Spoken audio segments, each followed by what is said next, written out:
Assalamualaikum warahmatullahi wabarakatuh. Saudara yang dirahmati Allah.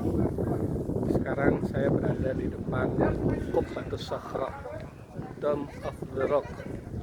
Orang kita mengenalnya dengan kubah emas di sekitar pelataran Masjidil Aqsa.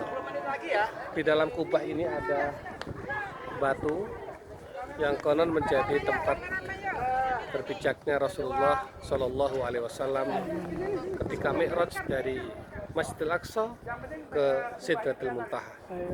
Saya akan jelaskan sedikit tentang Isra Mi'raj. Dalam Al-Quran disebutkan A'udzubillahi minasyaitonirrajim. Bismillahirrahmanirrahim. Subhanalladzi asra bi'abdihi lailan minal masjidil haram ilal masjidil aqsa alladzi barakna haulahu. Maha suci Allah yang telah memperjalankan hambanya pada malam hari dari Masjidil Haram ke Masjidil Aqsa yang diberkahi. Perhatikan kalimat ini. Maha suci. Maha suci berarti Allah Maha suci dari apa yang disifatkan oleh hambanya. Yang kedua, asra itu artinya memperjalankan. Beda dengan saro, berjalan. Di sini Nabi Muhammad bukan sebagai subjek yang berjalan sendiri, tetapi Nabi Muhammad adalah sebagai objek yang diperjalankan. Siapa yang memperjalankan? Allah Subhanahu wa Ta'ala. Bi'abdihi, abdun, kata abdun dalam bahasa Arab itu menunjuk pada sosok. Jadi dia terdiri dari ruh dan jasad.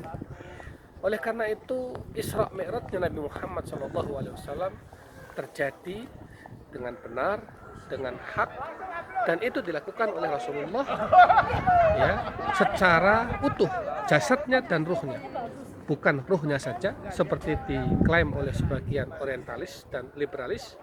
Juga bukan berarti Nabi Muhammad bermimpi, mimpinya adalah Isra Mi'raj, tidak, tapi ruh dan jasadnya bi'abdihi, badan, secara fisik, ruh dan jasad. Saudaraku yang dirahmati Allah, memang susah memahami logika ini. Saya ingin berikan sebuah sampel ya, sebuah contoh. Semut itu tidak mungkin melakukan perjalanan misalnya dari Surabaya ke Jakarta. Andai kata pun semut melakukan perjalanan dari Surabaya ke Jakarta, pasti sekian tahun. Bisa jadi 5-10 tahun atau lebih. Itu adalah dunia semut.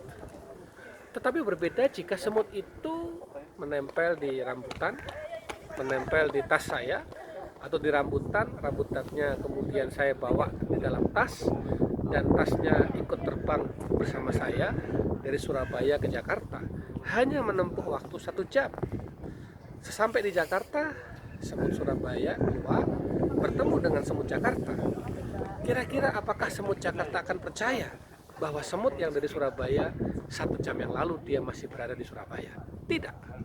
Semut Jakarta tidak akan pernah percaya selama dia menggunakan logika dan cara berpikir dalam konteks semut, dunia semut.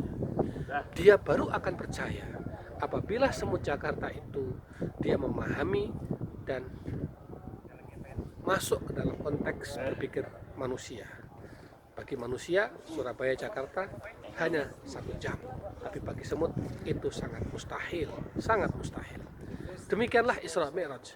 Isra Mi'raj itu apabila kita memahaminya dengan logika dan nalar manusia, kita tidak akan percaya.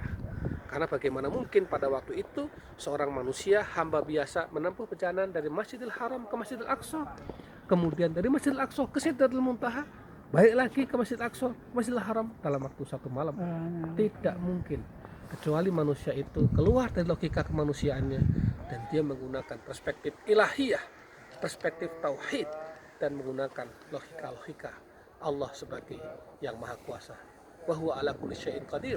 Allah maha kuasa atas segala sesuatu.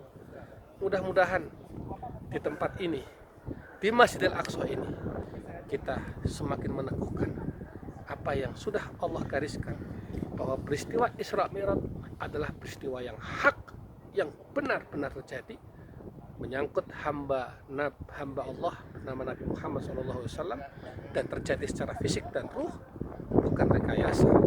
Dan di situ Allah langsung berjalan. Maka subhana, maha suci Allah atas apa yang dituduhkan oleh orang-orang yang tidak punya ilmu pengetahuan yang cukup bahwa Isra Mi'raj adalah sebuah fiksi. Isra Mi'raj adalah hanya sekedar mimpi atau perjalanan ruh tanpa jasad. Na'udzubillah min dzalik. Tsumma na'udzubillah. Mudah-mudahan iman kita semakin mantap. Assalamualaikum warahmatullahi wabarakatuh. Alhamdulillah.